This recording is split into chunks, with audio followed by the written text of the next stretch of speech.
It's my feel-good breakfast show.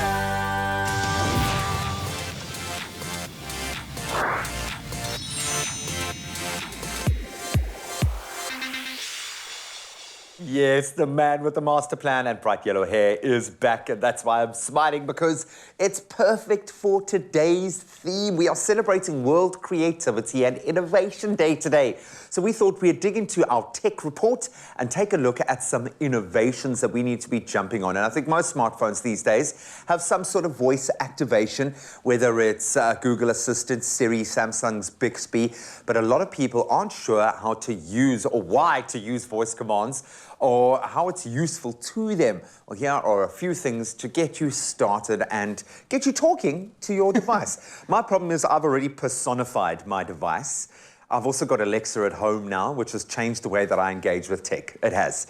It's one of those things that we know that our phones do this, voice activation stuff, but we don't know how to use it. And I actually get this question a lot. People stop me in the street and they go like, hey, you the guy from Expresso? Yeah.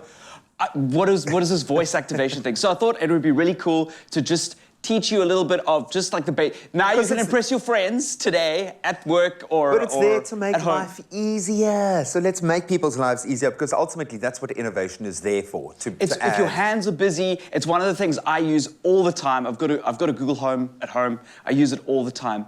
And I'm not going to say the commands. You should know your commands, because if I say the commands on air now, your phone's going to... phones are going to be... Okay, let me. Okay, I'm going to do this. Just do one. I'll do one. And if somebody's phone goes off, please let us know on socials. Hey, Google. Oh, my phone just went. Okay, never mind. Okay, so anyway, so the first thing that I recommend doing is... Alexa, play Black Betty.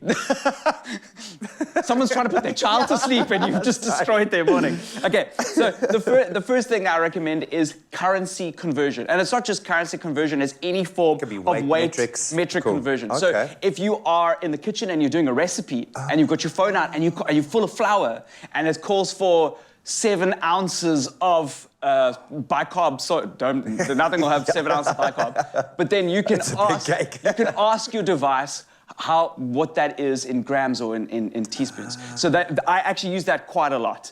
I'm down with that. There's a lot of recipes online and they're always the worst and they aren't in metric, so it's what it is. The next thing is to play a song.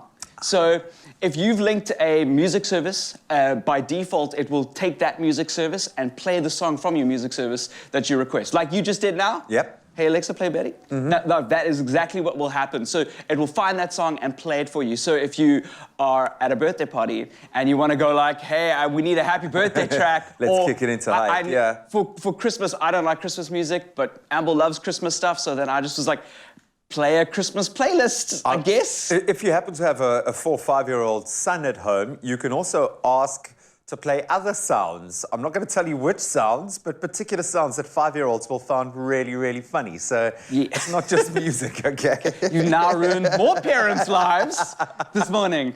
Okay, the other thing is to set a timer. I do this very often, especially when I'm putting frozen meals in the oven.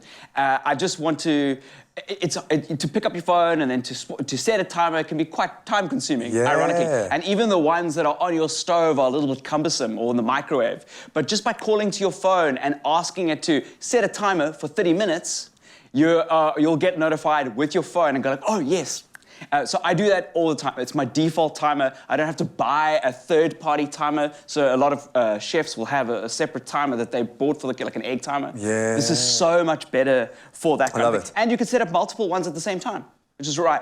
And you can ask it how much time is left on the timer. So there's all those kinds of things. I also like to ask what the weather is going to be.